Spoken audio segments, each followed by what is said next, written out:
My hands shouldn't have been shaking. For 7 months, I served in the umbral court. 7 months of perfecting the art of being forgotten. But as I reached for King Irinder Veilcroft's crown, the ancient gold still warm from the ceremony before, I understood that some knights refused to follow the script.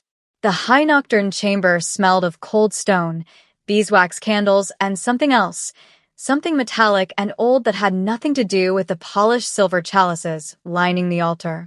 Moonlight spilled through the vaulted windows, painting the obsidian floors in shades of pearl and ash. The assembled nobles stood in perfect formation, their pale faces turned toward the dais like flowers following a dark sun. Every one of them had forgotten I existed. That was precisely how I'd survived this long.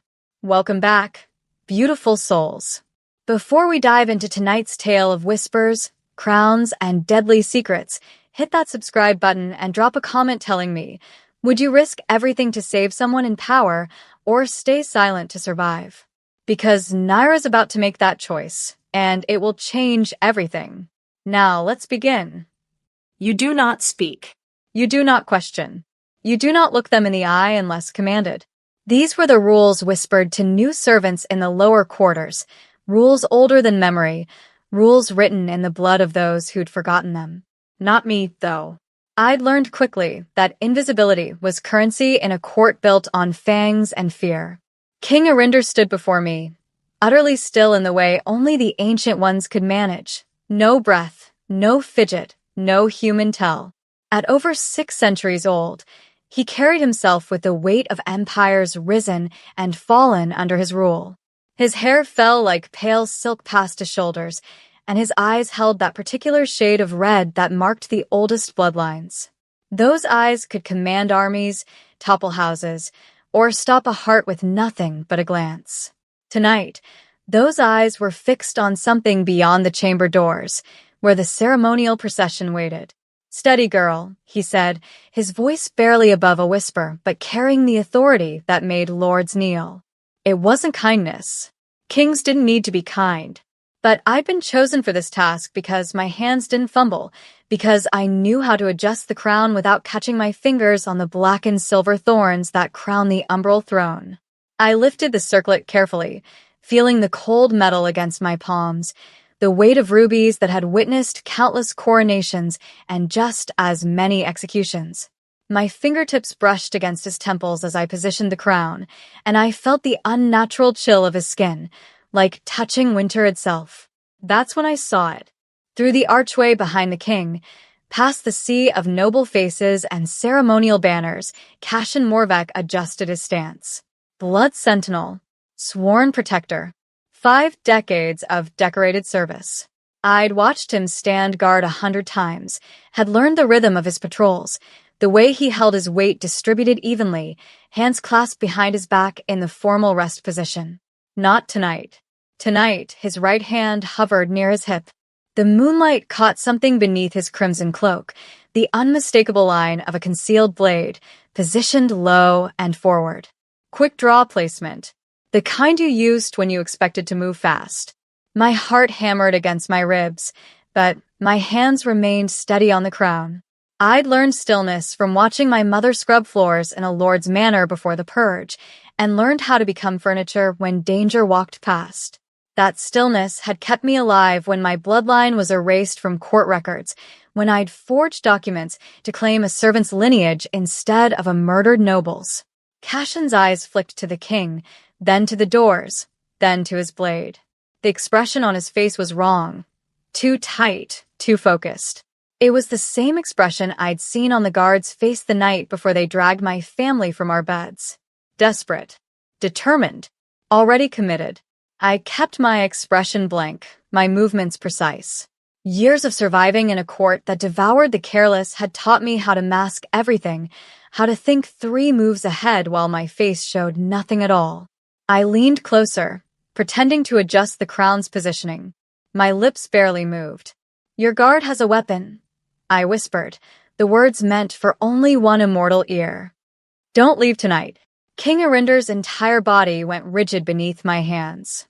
The temperature in the chamber seemed to drop 10 degrees.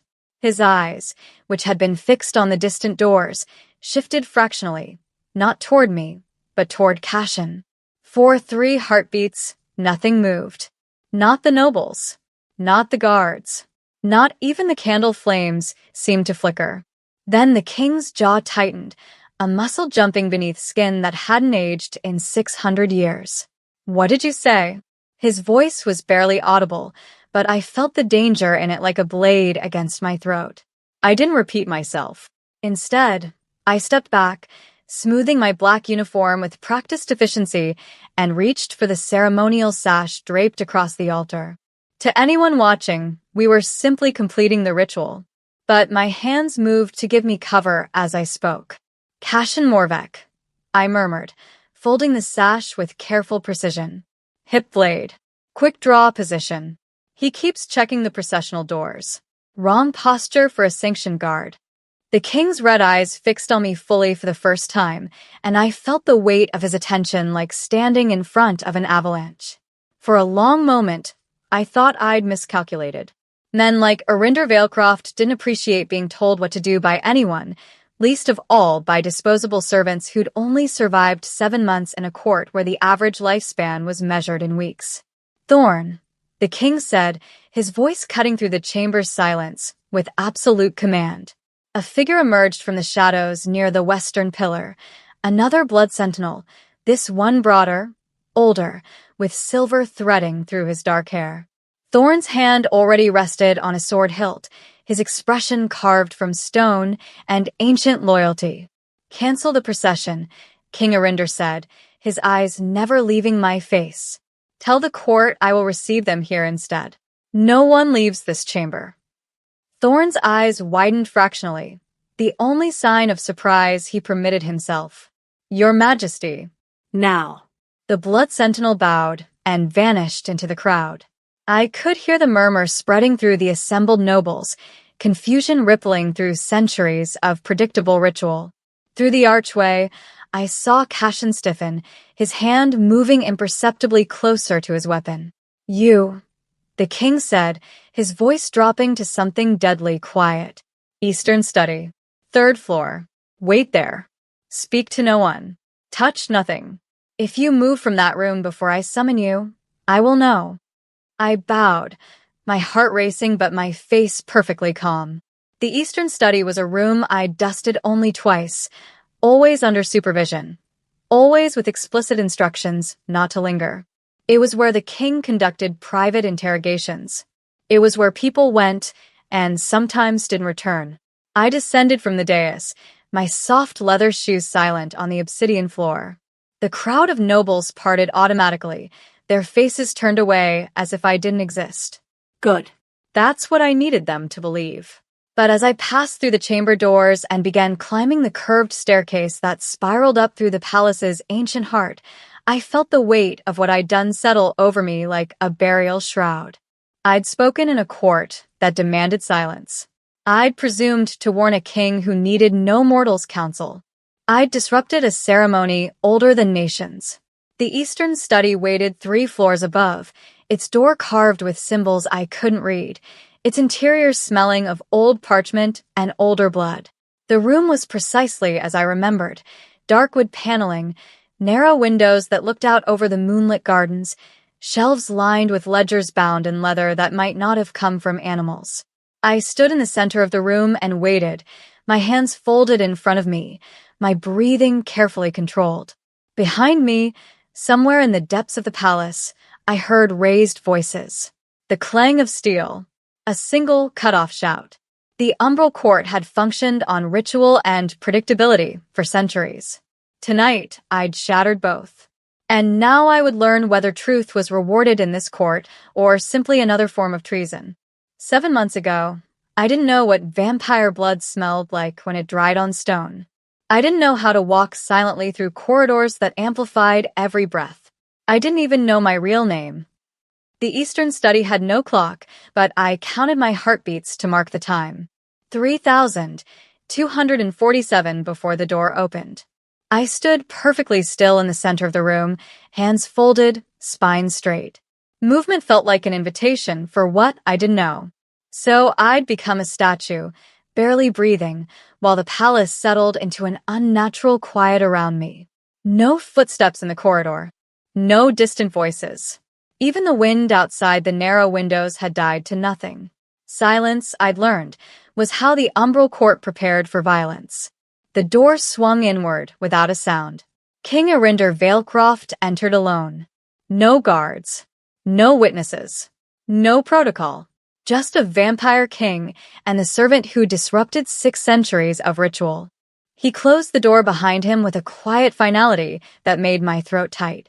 The crown still rested on his head, but he'd removed the ceremonial cloak, leaving him in the black doublet and silver threading that marked royal formal wear.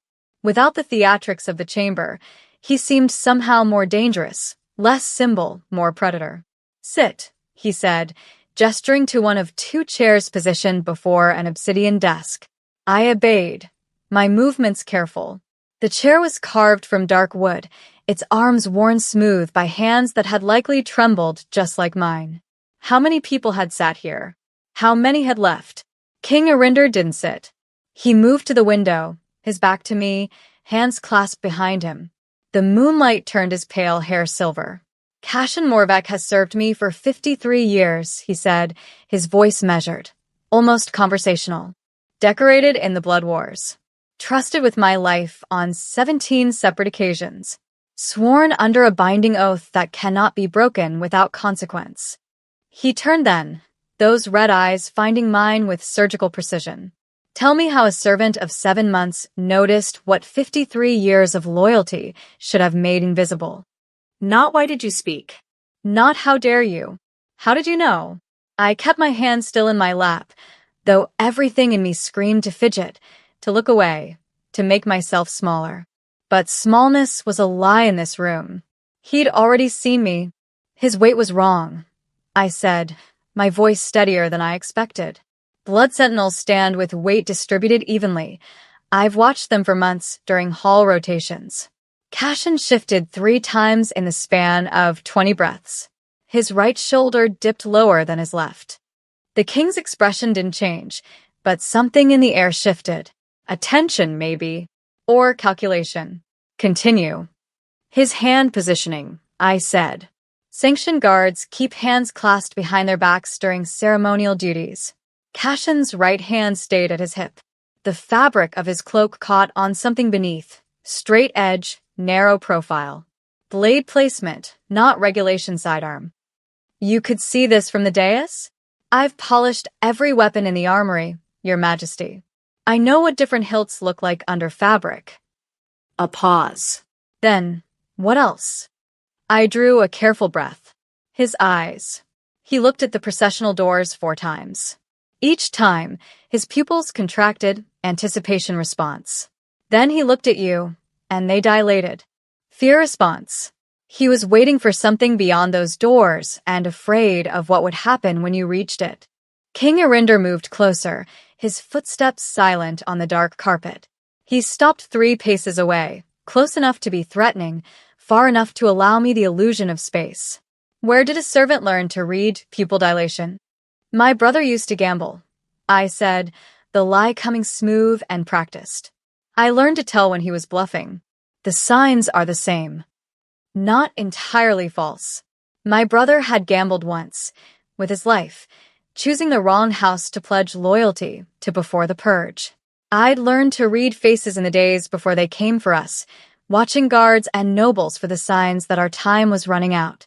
"You're afraid of me," the king observed. It wasn't a question. "Yes." "Yet you warned me anyway." "Yes." "Why?" I met his eyes, though it felt like staring into a crimson abyss. "Because watching you die would have been worse than the punishment for speaking." Something flickered across his face. Surprise, perhaps, or something older.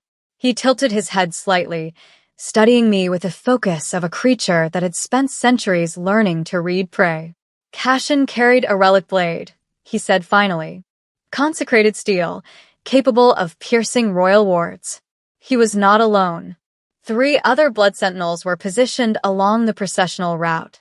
They were waiting for me to pass through the eastern gate, where the wards thinned during the ceremonial procession. My hands tightened in my lap. He's been detained? He's been questioned.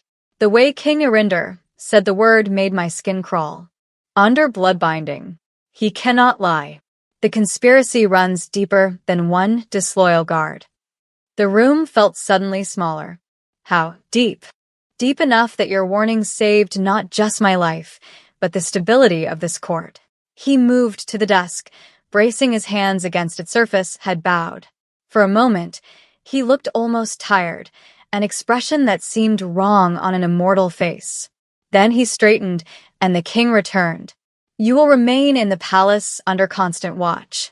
Your quarters will be moved to the 3rd floor, where my personal staff resides.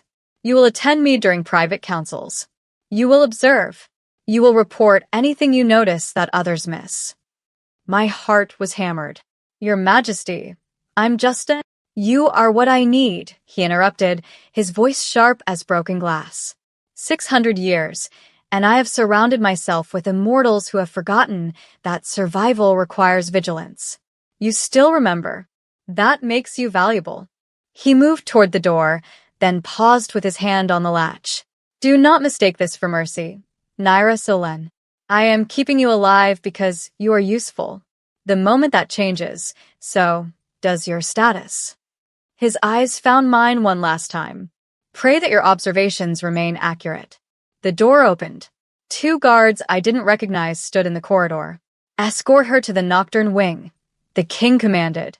3rd floor, eastern chamber. Station a watch. He left without another word, his footsteps fading into the palace's midnight quiet. The guards waited, their expressions unreadable.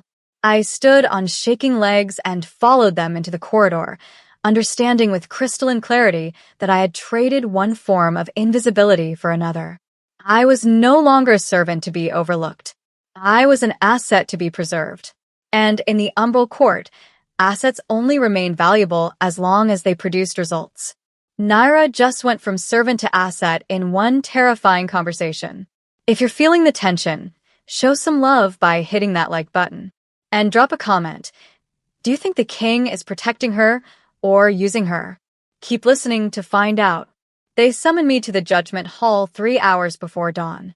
I'd barely slept in the new chamber, a room 10 times larger than my servants' quarters, with actual windows and a bed that didn't sag in the middle. The guards posted outside my door had made sleep impossible anyway. Every footstep in the corridor jerked me awake, certain they were coming to correct the king's mistake. But when they came, it wasn't for execution. His Majesty requires your presence, the taller guard said, his tone professionally empty. Bring nothing. The judgment hall occupied the palace's deepest level, carved into the bedrock beneath the throne room. I'd never been this far down. Servants didn't descend below the 2nd sublevel. There were older things in the palace depths, chambers that predated the current dynasty, rooms that smelled of blood and centuries. The hall itself was circular, ringed with torches that burned with cold blue flame. Blood-binding fire, I realized. Magic that compelled truth from even the unwilling. King Arinder stood at the room's center, flanked by Thorn and 2 other blood sentinels I recognized but couldn't name.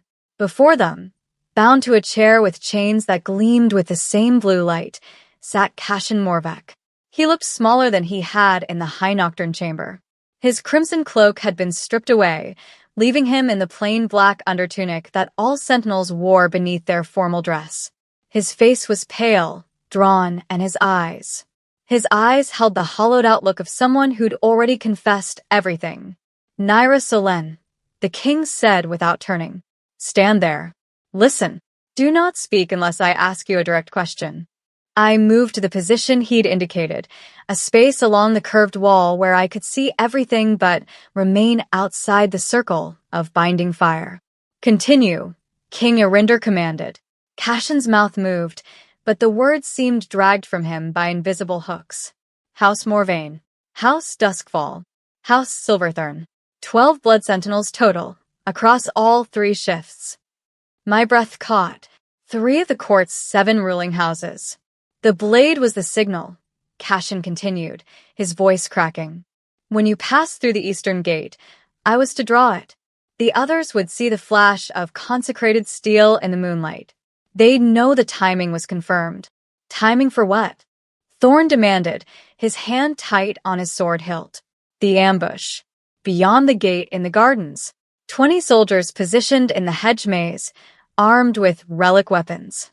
The procession route was predictable. You've walked it the same way for 3 centuries, Majesty. Every step choreographed. Every pause is measured. Cashin's laugh was bitter, broken. That was the weakness. Not your power. Your routine. The king's jaw tightened, but his voice remained controlled. Who commands this rebellion? Lord Vashan Duskfall leads the military strategy. Lady Irea Silverthorn handles the political maneuvering. Lord Cale Morvain. Cashin's voice dropped to barely a whisper. Provided the relic weapons. He's been excavating the old battlefield sites for years, Your Majesty.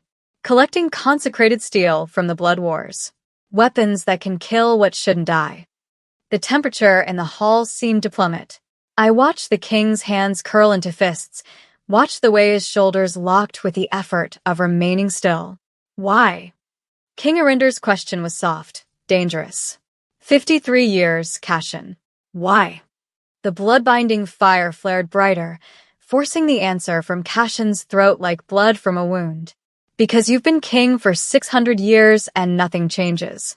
The same houses hold power. The same rituals repeat. The same laws strangle any progress. You're not a ruler anymore, Majesty. You're a monument. And monuments can be toppled. He looked up then, meeting the king's eyes with something like defiance burning through the magical compulsion. They promised reformation, redistribution of land rights, opening the court to lesser houses. You've kept the empire frozen, Majesty, and we wanted it to move. So you chose regicide, Thorn spat. You chose betrayal of your oath. I chose the future over the past, Cashin interrupted. I chose evolution over stagnation. I chose, his voice broke. I chose wrong.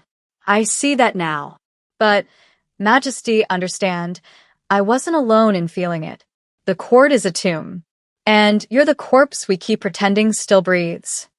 The silence that followed was absolute. King Arinder stood utterly still, his face carved from ice, his red eyes fixed on the man who'd guarded him for half a century. When he finally spoke, his voice was barely audible. How many others share your sentiment? I don't know, Cashin whispered. But more than you think, more than you want to believe. The king turned away, hands clasped behind his back, staring at the blue flames that ringed the chamber. I watched his profile, watched the way centuries of control warred with something raw, hurt, maybe, or the closest thing to it that immortals could feel. You will remain imprisoned, King Arinder said finally. Your execution is postponed. There are names you have not yet provided, connections you have not fully disclosed. He looked back at Cashin. You will tell me everything. And when there is nothing left to extract, then you will face the consequences of your choice. He strode toward the exit, then paused beside me. You heard, he said quietly. It wasn't a question. Yes, Your Majesty. Then you understand. This is not about one traitor. This is about a fracture running through the foundation of everything I have built. I met his eyes and saw, for the first time, something I hadn't expected in a creature 6 centuries old. Uncertainty. The court is at war with itself, I said softly. It just hasn't been announced yet. King Arinder's expression shifted. Recognition, perhaps, or grim confirmation. Indeed, he murmured. And you, Naira Solen, have just become a soldier in a conflict that will reshape this empire. He left me standing in the hall, the blue flames casting shadows across Cashin's broken form. I understood then what I'd truly done by speaking in the High Nocturne chamber. I hadn't just saved a king. I declared allegiance in a war I was only beginning to comprehend. The uniform arrived at dawn. Midnight blue instead of servant's black, with silver threading at the cuffs that marked me as royal staff. No house sigil, no rank designation, just the color that granted access to corridors I'd only glimpsed while carrying laundry. Nocturne aid. Thorne explained, his tone clipped as he handed me the folded garment. You attend private councils, maintain discretion, and report directly to His Majesty. You speak to no one about what you hear. You write nothing down. Understood? Yes. The servants will fear you now. The nobles will dismiss you. Use both. He left before I could ask what, exactly, I was supposed to do as a nocturne aide. But within 3 days I understood. I was to be invisible again, but this time, deliberately so. The first council I attended took place in the Obsidian Gallery, a narrow chamber lined with portraits of dead monarchs. 7 nobles sat around an oval table. Lord Vashan Duskfall's seat remained conspicuously empty, as did Lady Irea Silverthorn's. Their houses had been placed under formal investigation, their movements restricted to monitored wings. I stood in the corner, hands folded, posture perfect. A living piece of furniture. Lord Theron Nightvale spoke first, his voice smooth as poison. The arrests have been made. Instability, Your Majesty. Perhaps a public statement reassuring the court. Reassuring them of what? King Arinder interrupted. That treason will be tolerated if executed politely? Of course not, but... Then what requires reassurance, Theron? The Lord's jaw tightened. I watched the micro-expression flicker across his face. Frustration, calculation, forced deference. He glanced at me once, dismissed me instantly, then continued. Merely that due process will be observed. That loyal houses need not fear overreach. Loyal houses. The phrase hung in the air like week old meat. I filed it away, along with the way Lady Myrina Ashenvale leaned slightly away from Lord Theron when he spoke. Alliance fracturing. And the way Lord Caius Emberot's fingers drummed against the table. Nervous energy, unusual for someone who'd sat on this council for 90 years. After the council dissolved, King Arinder caught my eye, a fractional nod toward the door. I followed him to a private antechamber, where he stood by the window overlooking the moonlit gardens. What did you notice? He asked without preamble. Lord Theron used loyal houses as if loyalty were a faction, not a baseline expectation. Lady Myrina distanced herself from him physically. She's reconsidering alliances. Lord Caius displayed anxiety inconsistent with his usual composure. Conclusions? Lord Theron is testing whether you'll expand investigations beyond the 3 named houses. Lady Myrina suspects he's involved and wants separation. Lord Caius knows something he hasn't disclosed. The king turned, studying me with that unnerving focus.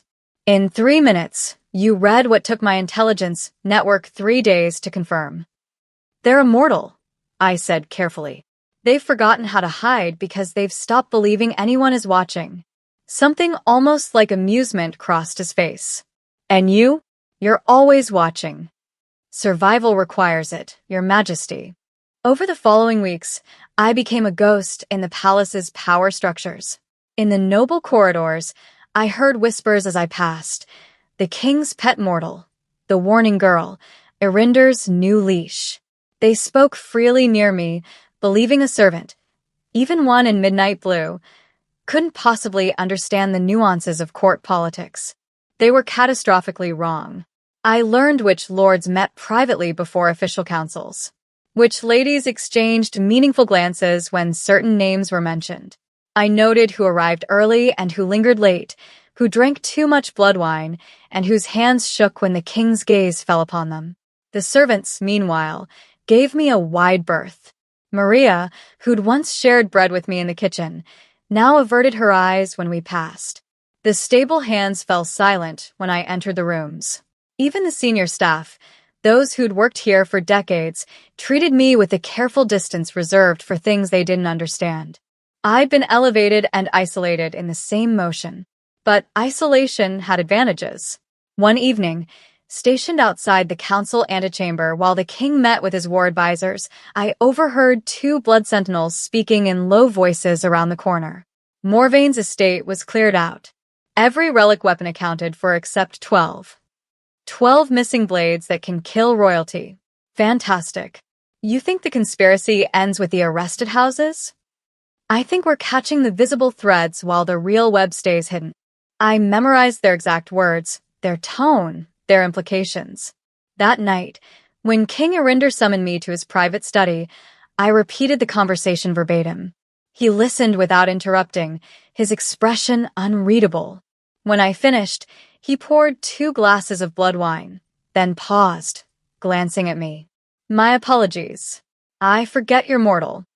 He set 1 glass aside, poured water instead, and handed it to me. The gesture was small, almost meaningless, but it marked a shift I couldn't quite name. Your assessment? He asked, settling into the chair across from me. The blood sentinels are right. We're seeing the conspiracy surface, not its structure. 3 houses implicated feels too neat, too contained. You think there are others? I think whoever's truly orchestrating this let cash in and the others be visible. Expendable pieces to draw your attention while the Real architects remain hidden. King Arinder was quiet for a long moment, swirling the blood wine in his glass. 600 years, he said finally, and I have surrounded myself with advisors who tell me what I want to hear. You've been in this role for 3 weeks, and you're the first to suggest I'm fighting shadows while the enemy stands in plain sight. Perhaps because I'm the only one who still remembers what it's like to be hunted, Your Majesty. His red eyes met mine, and in them I saw recognition, not of me specifically, but of what I represented. Mortality. Urgency. The understanding that time was currency, not infinite resource. Then keep watching, Naira Solen, he said quietly. And tell me what the immortals have forgotten to see. I inclined my head and left him to his blood wine and his thoughts. In the corridor outside, I understood what I'd truly become. Not a servant, not quite an advisor. I was the king's conscience in a court that had forgotten how to fear death. And that made me either indispensable or expendable, depending on what truths I uncovered next. The first sign was the broken latch on my chamber door. Small things. Easily missed. The kind of damage that could be dismissed as wear from an old lock. But I checked that latch every night for 3 weeks, and yesterday it had been solid. Today, it hung loose, the screws stripped from wood that looked freshly scratched. Someone had tried to enter while I slept. I reported it to the guards stationed outside my door. They exchanged glances, promised to investigate, and did nothing. When I mentioned it to Thorn, he nodded, made a note, and the latch remained broken. The second sign came in the kitchens. I'd maintained the habit of taking meals with the lower staff, partly to stay connected to the palace's invisible network, partly because eating alone in my chamber felt like admitting I'd become something other than what I was. But when I entered that evening, the room fell silent. Not the usual wariness I'd grown accustomed to, but something sharper. Hostile. Maria wouldn't meet my eyes. The cook turned his back when I approached. Even the scullery maids, girls younger than me who I'd helped when they'd first arrived, found reasons to be elsewhere. I ate quickly and left, feeling the weight of their stares like blades between my shoulders.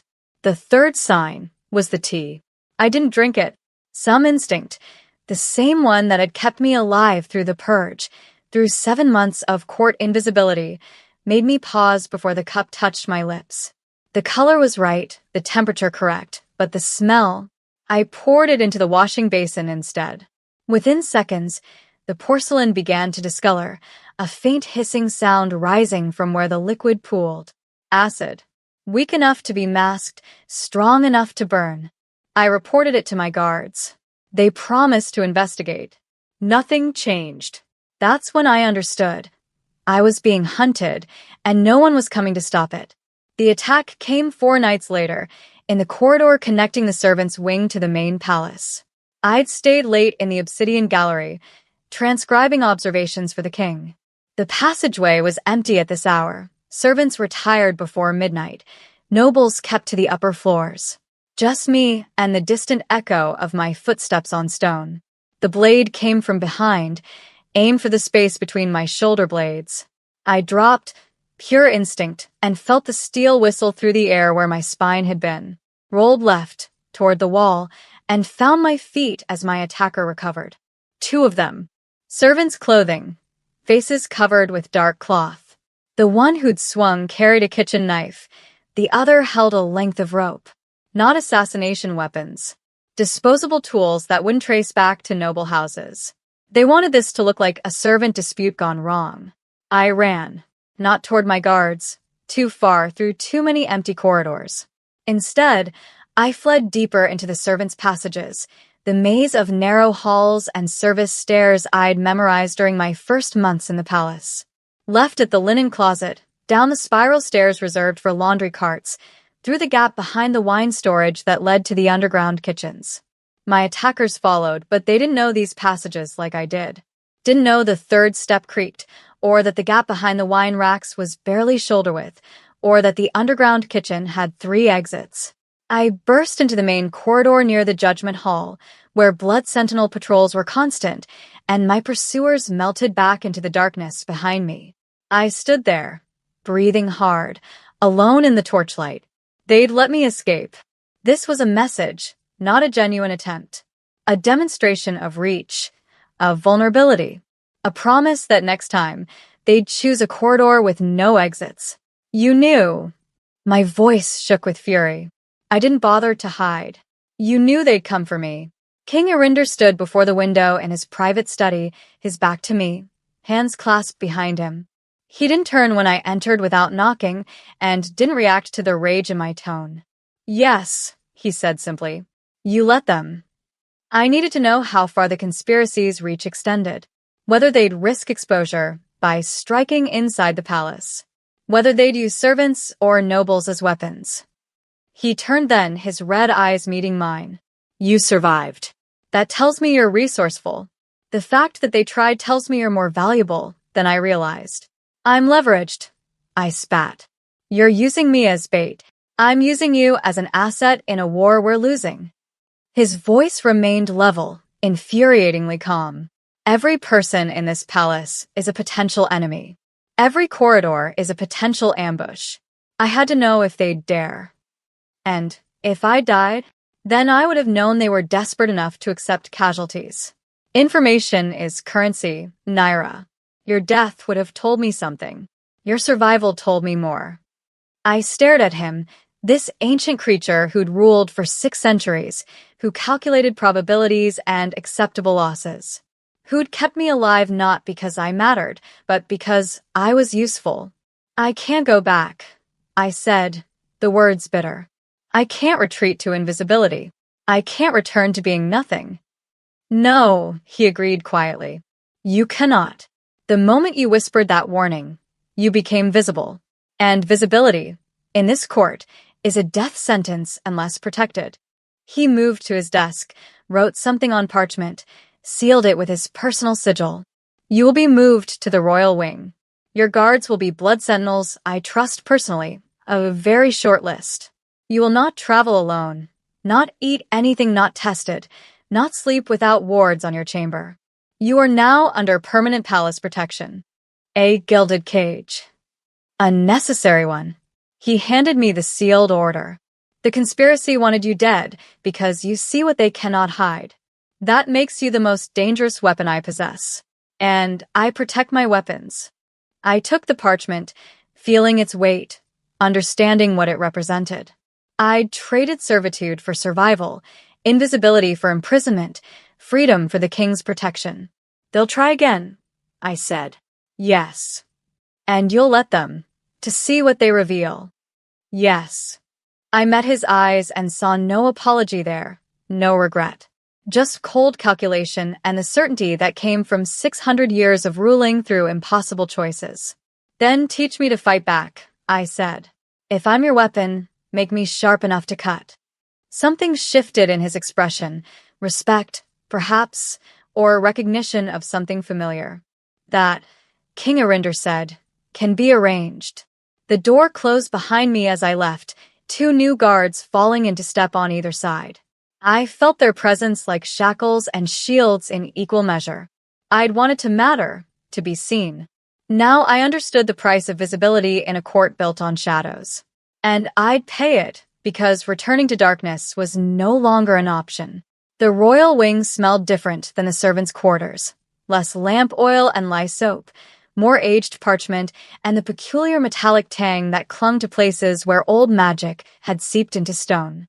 My new chamber adjoined the king's private study through a connecting door that remained locked from both sides. A formality, the guards explained. For security. I understood it differently. Close enough to summon, far enough to maintain distance. 3 nights after the assassination attempt, King Arinder knocked on that connecting door near midnight.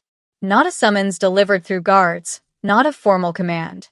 Just 3 soft raps, deliberate and almost hesitant. I opened it to find him standing there without his crown, without the ceremonial layers that transformed him from person to symbol. Just the simple black tunic and the weight of 6 centuries in his eyes. "Walk with me," he said. Not a command, a request. We moved through the darkened corridors of the royal wing, my 2 blood sentinel guards trailing at a respectful distance.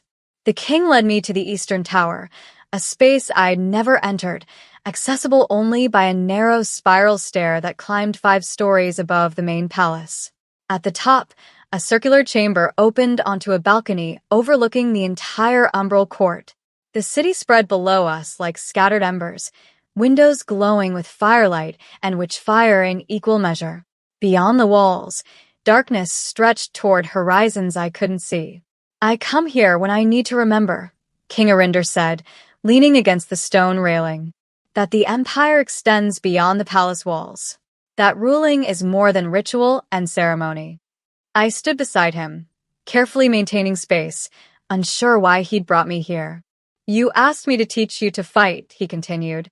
"But the conspiracy isn't defeated with blades, Naira. It's defeated with understanding. So I will teach you what 600 years has taught me, and what I nearly forgot." He turned to face me, his expression unguarded in a way I'd never seen. "I survived because you still fear death," he said quietly. "I'd forgotten what that fear looks like, what it makes you see. Immortality is a comfortable blindness. You stop checking shadows because you've survived every shadow before. You stop questioning loyalty because centuries make betrayal seem impossible. You stop noticing because nothing seems urgent when you have infinite time. But mortality sharpens everything," I said, understanding. Yes. "You saw Cashin's betrayal because your instincts are still calibrated to survival. Mine." He exhaled, a sound almost like frustration. "Mine have atrophied. I built an empire on vigilance and let it decay into complacency. The conspiracy didn't arise overnight. It festered for decades while I performed the same rituals, walked the same processions, and trusted the same houses because they'd been loyal for centuries. You couldn't have known. I should have." His voice held an edge I'd never heard before. Not anger, but something rawer. A king's first duty is awareness. I failed that duty, and it costs lives. Silence settled between us, broken only by the distant sounds of the city below. "The purges," I said carefully, testing the waters. "The bloodline was erased 30 years ago. Were those justified?" King Arinder's jaw tightened. "By the laws of the time, yes." Houses Solen, Ravencroft, and Ashmark conspired to weaken the throne through economic sabotage. The evidence was irrefutable. The punishment was execution and erasure. Every member, every record, every trace. My breath caught. House Solen. My name, the one I'd claimed from forged documents, had belonged to a purged bloodline. But evidence, the king continued, his voice dropping, can be manufactured by those skilled enough to do so. I've spent the past 3 weeks reviewing those old cases. The same noble houses now implicated in Cashin's conspiracy were the ones who brought the evidence against Solen, Ravencroft, and Ashmark. The balcony tilted beneath me. "You think they were innocent?" "I think I was manipulated into eliminating rival houses that threatened the conspirators' power. I think I've been a weapon in someone else's war for longer than I knew." He looked at me then, truly looked at me, and I saw the weight of that realization in his eyes. "Your documents claim servant lineage," he said, "but you carry yourself with education above your supposed station. You read body language like someone trained in court observation. You survived an assassination attempt through knowledge of passages most servants never learn." He paused. "Naira Solen. That's not a coincidence. My hands tightened on the railing. My mother never spoke of it. Never confirmed. But she taught me things, how to move through courts, how to read power, how to survive when everything was taken.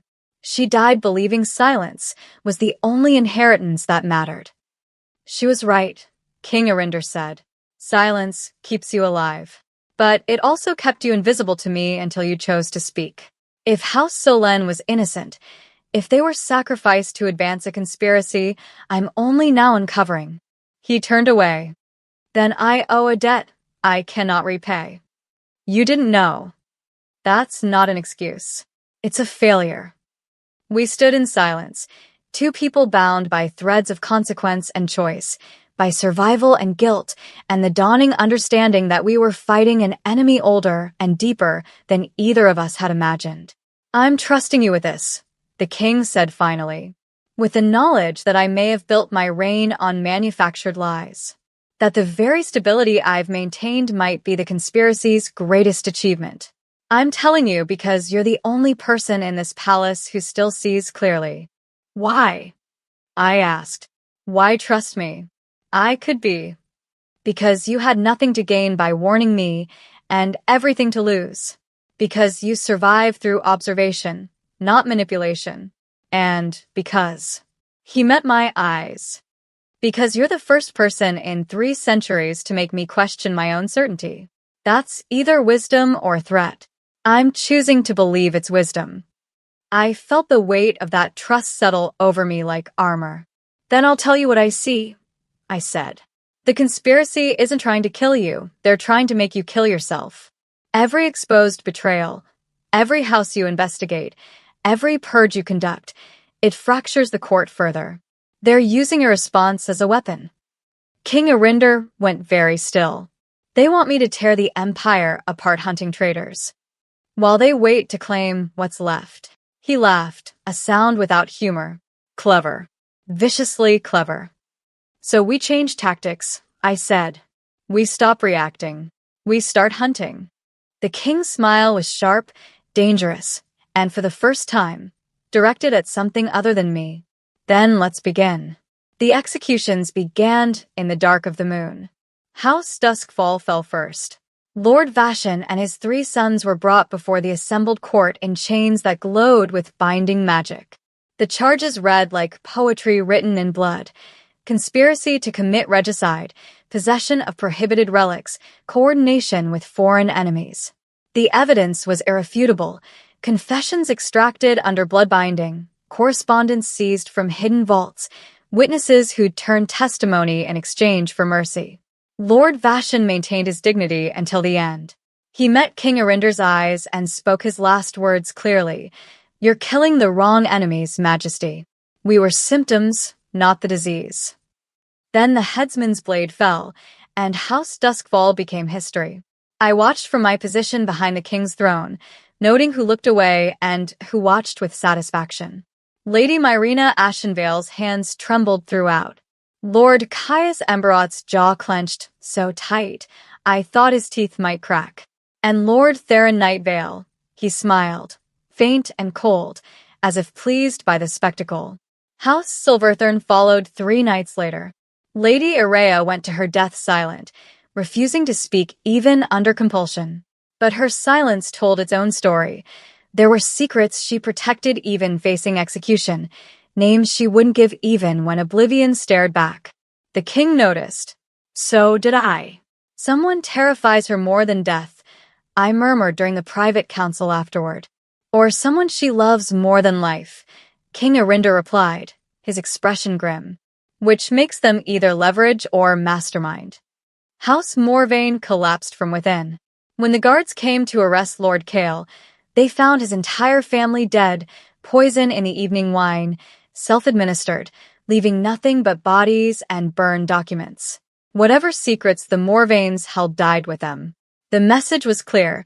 Some conspirators would rather erase themselves than be exposed. Cashin Morveck's execution was scheduled for the high moon, conducted in the grand courtyard where the entire court could bear witness. They erected a platform of blackened wood, ringed it with binding fires, and assembled every noble, every sentinel, every servant who could be spared. I stood with the royal guard, close enough to see Cassion's face as they led him to the block. He looked smaller than I remembered, diminished by weeks of imprisonment and the weight of confessed sins. But when his eyes found mine across the crowd, something flickered there. Not anger, not regret. Recognition, maybe. Understanding that we'd both made choices that couldn't be unmade. The king stood to deliver judgment, his voice carrying across the silent courtyard. Cassion Morvek. For 53 years, you wore the crimson of the Blood Sentinel. You swore oaths that cannot be broken without consequence. You guarded my life and then plotted to end it. The penalty is death, the method swift, the mercy earned by decades of prior service. Cassion knelt, placing his head on the block. His voice, when he spoke, was surprisingly steady. I failed, Majesty, but others will not. The Empire is dying, and killing me won't stop its collapse. It will only delay what's already inevitable. Then let me be delayed, King Arinder said coldly, and let those who follow your path be warned. The blade fell. The crowd remained silent. Even the wind seemed to hold its breath. But as guards removed the body, I scanned the assembled nobles and saw what I'd been watching for. Relief on some faces, grief on others, and on a handful, calculation. Cold, careful calculation about what came next. The conspiracy hadn't died with Cassion. It had merely gone deeper underground. The fractures appeared within days. Minor houses began petitioning for audiences, offering information in exchange for clemency. Servants reported overhearing arguments in noble quarters. 2 blood sentinels resigned their posts rather than face scrutiny. And the court itself split into visible factions, those who supported the king's purge, those who questioned its scope, and those who said nothing but whose loyalty hung in the balance. It's accelerating, I told the king during one of our midnight councils. The remaining conspirators know you're closing in. They're either going to flee or strike. Let them strike, King Arinder said, but I heard the exhaustion beneath the bravado. I'm tired of chasing shadows. Let them come into the light where I can end this. Your Majesty. 3 houses destroyed.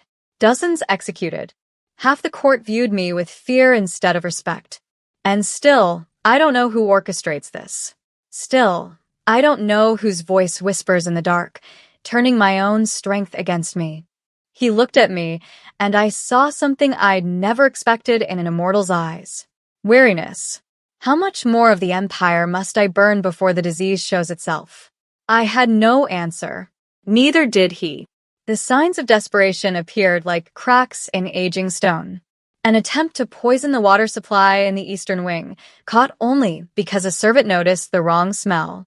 A fire in the archives that destroyed records dating back 2 centuries. Arson, clearly, but the perpetrator vanished before capture. And then the rumors, spreading through the court like fever, that the king had gone mad with paranoia, that innocent houses were being sacrificed, that the real threat came not from conspirators, but from the throne itself. Propaganda. Carefully crafted to turn the court against its own ruler. They're forcing your hand, I said, studying the latest intelligence reports. Every execution makes you look tyrannical. Every investigation breeds resentment. They're painting you as the villain. Because I am, the king said quietly. To them. To those who wanted change and saw me as the obstacle. Perhaps Cassion was right. Perhaps I am the monument they need to topple. Then don't be a monument. I met his eyes. Be what you were before centuries made you comfortable. Be dangerous. King Arinder studied me for a long moment, then smiled, sharp, cold, and utterly predatory. The blood relics, he said. House Morvain excavated them from the old battlefields. 12 blades remain unaccounted for, yes. Yes. Consecrated steel capable of killing immortals. Dangerous to possess, impossible to destroy, valuable beyond measure. He stood, moving to the map of the palace spread across his desk. If I were orchestrating this conspiracy, where would I store such weapons? I joined him, studying the layout. Somewhere secure. Somewhere with access to multiple escape routes. Somewhere you wouldn't think to look because it's been loyal for. We both saw it simultaneously.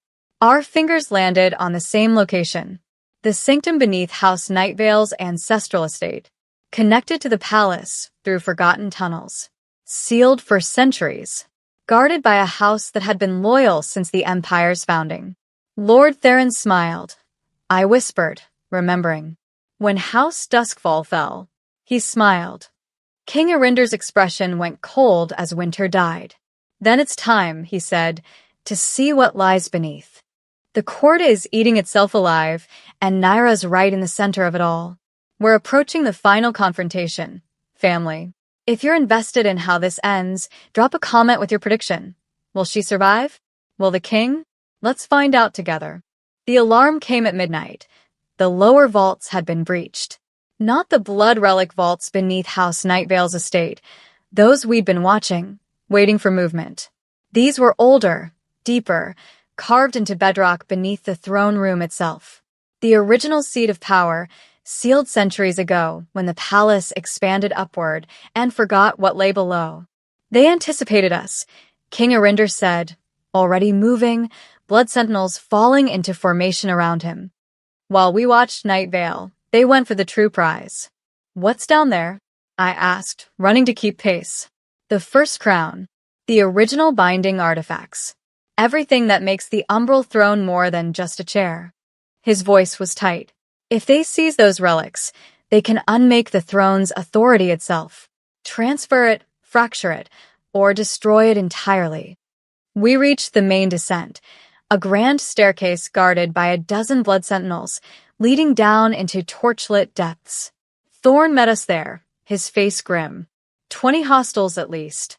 They entered through the eastern sewers, bypassed the wards with prepositioned counter-magic. Professional. Coordinated. He glanced at me, then back to the king. They knew exactly where to strike. King Arinder started down the stairs, but I caught his arm. Wait. Every head turned toward me. A mortal servant, stopping a vampire king mid-stride during a crisis.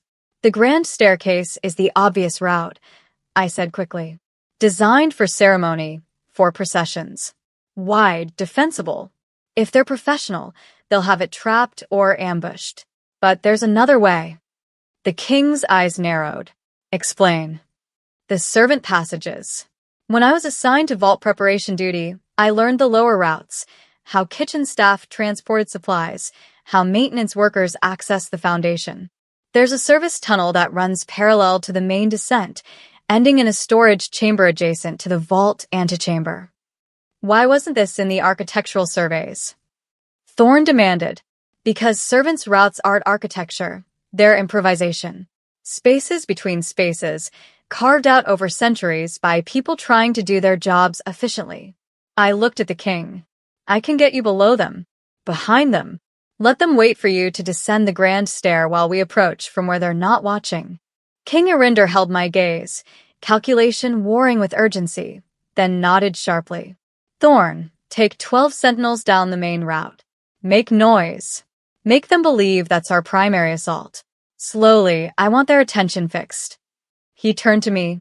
Show me this passage.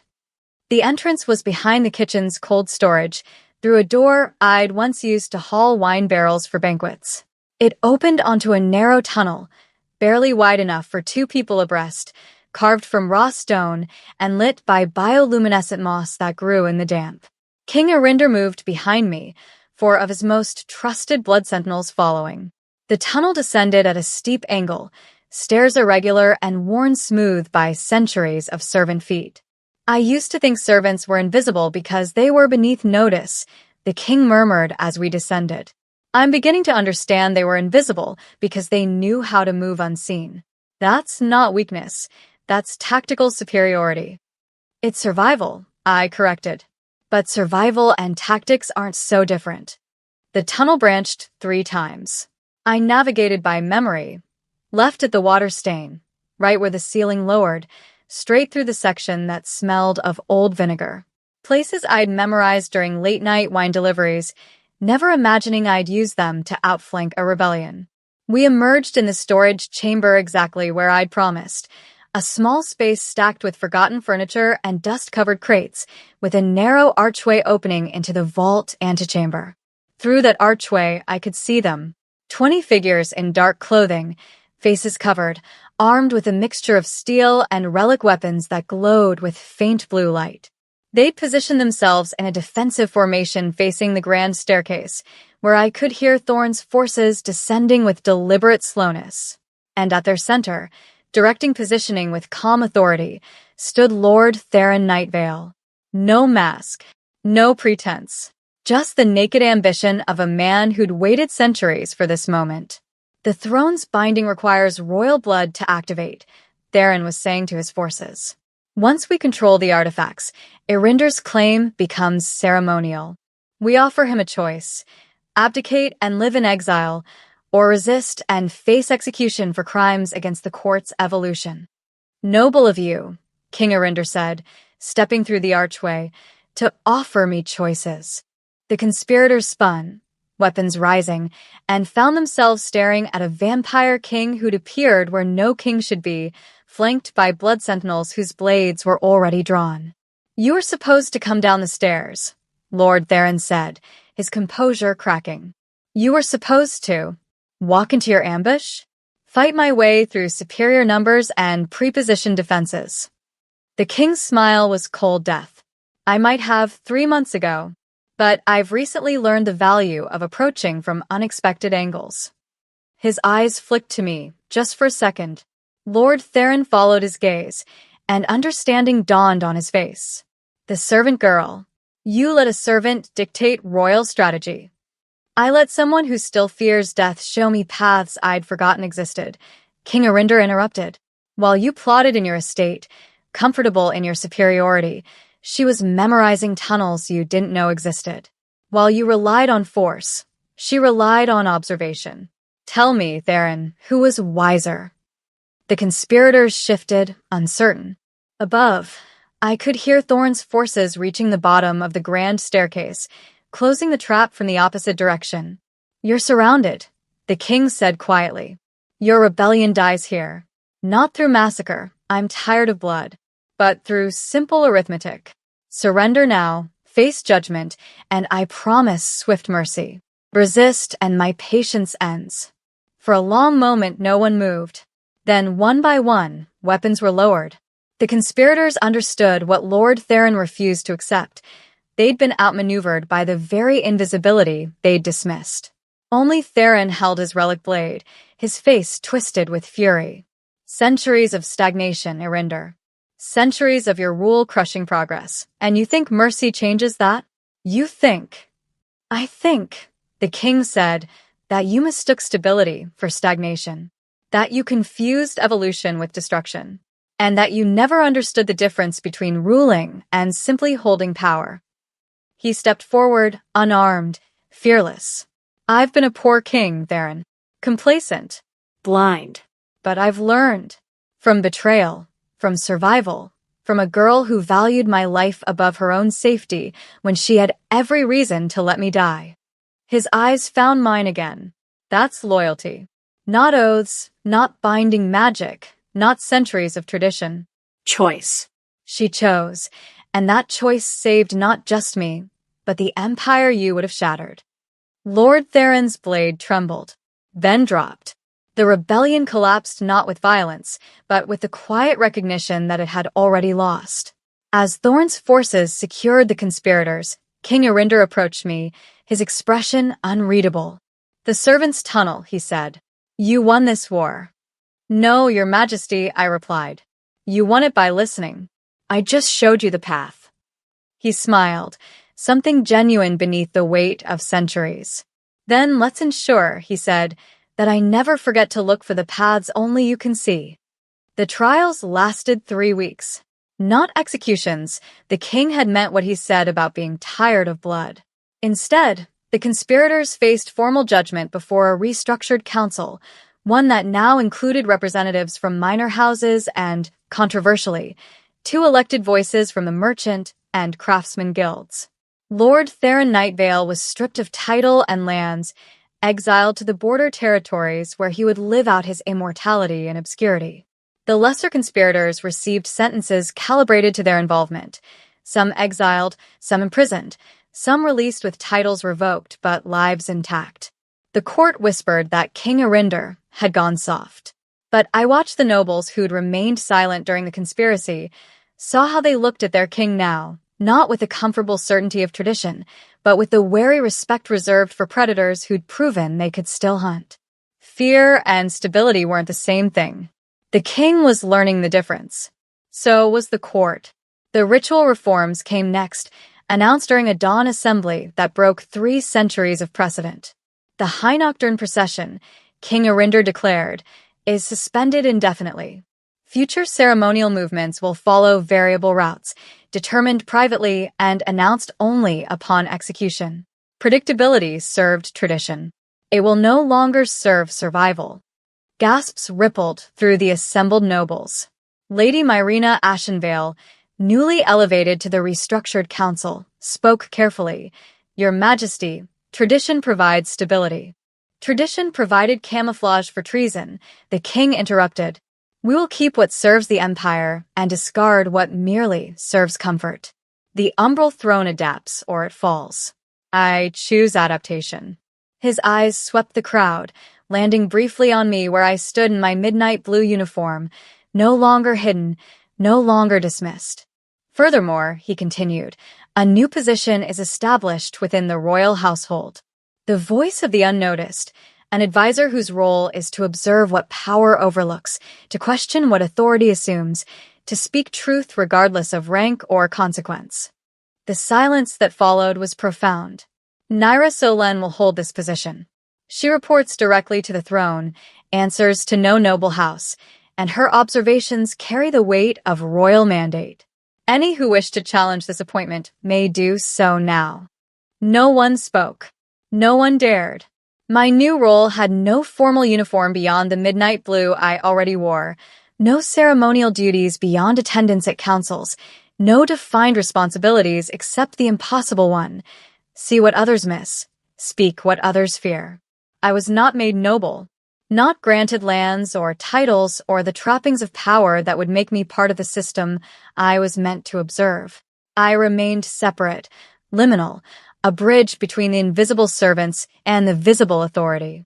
Some resented it, others feared it, but most, I think, simply didn't know what to make of a king who'd formalized the voice of a woman who'd been nothing 3 months ago. They'll test you, King Arinder said during one of our private councils. Try to bribe you, threaten you, undermine you. The moment you become predictable, you become useless. Then I'll remain unpredictable, Your Majesty. Arinder, he corrected quietly. In private, at least. I think we've moved beyond pure formality. I studied him. This ancient creature who'd ruled for 6 centuries, who'd been forced to remember mortality by someone who still feared death. We weren't friends, exactly. We weren't equals, certainly. But we were something. 2 people bound by choices made in a moment of crisis, by trust earned through survival, by the understanding that power without observation was just elaborate blindness. Very well, I said. Arinder. His smile was slight but genuine. The first formal ceremony after the reforms was held on the winter solstice, in the High Nocturne chamber where everything had begun. The crown waited on its velvet cushion, ancient gold and black and silver, rubies that had witnessed empires rise and fall. King Arinder stood before the assembled court in full ceremonial dress, the weight of 6 centuries in his bearing. And I approached to adjust the crown before the processional that would follow a route known only to the king's inner guard. The chamber fell silent as I lifted the circlet, feeling its familiar weight, its cold metal against my palms. But this time, my hands didn't shake. This time, I met the king's eyes as I positioned the crown. No fear in my gaze, no hesitation in my movements. This time, I belonged here. Steady, he asked quietly, the question only for me. Always, I replied. I adjusted the crown with practiced precision, checking the positioning, ensuring the thorns sat correctly, that the weight distributed evenly. A task I'd performed once in terror, now performed in partnership. As I stepped back, completing the ritual, I saw what I'd never noticed before. The crown didn't make the king. The king made the crown mean something. And what it meant changed based on who stood beneath it and who stood beside him. King Arinder inclined his head fractionally, acknowledgement between equals who served the same purpose through different means. Then he turned to face his court, and I took my place behind the throne, where I could see everything, where I could watch for the signs others would miss, where I could do what I'd been kept alive to do. Observe, question, speak the truth. The procession began, moving through corridors chosen an hour before, guards positioned in patterns that shifted weekly. The court followed, uncertain but adapting, learning that survival required flexibility, that strength lay not in rigid tradition but in intelligent response. As we walked, I noticed Lady Myrina's subtle satisfaction, Lord Caius's genuine relief, the way minor houses stood straighter now that their voices held weight in council. The empire hadn't transformed overnight. 600 years of tradition couldn't be erased in 3 months. But it had shifted. Cracked. Let light into spaces that had been dark for centuries. The crown still rested on King Arinder's head, ancient and unquestioned. But the hands that adjusted it belonged to someone who'd learned that power's greatest weakness was the certainty it couldn't be challenged. And as long as those hands remained steady, as long as that voice remained honest, the umbral throne would stand, not through blind tradition, but through the simple act of seeing clearly. I'd survived by being invisible. Now I thrived by being seen. And in a court built on shadows, that made all the difference. From servant to truth-bearer. From invisible to irreplaceable. That's the power of choosing courage over silence. Family, if you enjoyed this journey through the Umbral Court, show some love. Subscribe, like, and comment below with where you're watching from and whether you'd want a part 2 to this story. Tomorrow brings a brand new tale of T's next story theme, and trust me, you're going to want to be here for it. Hit that notification bell so you don't miss it. Until tomorrow, remember that being seen is dangerous, but being blind is deadly. Take care of yourselves, family.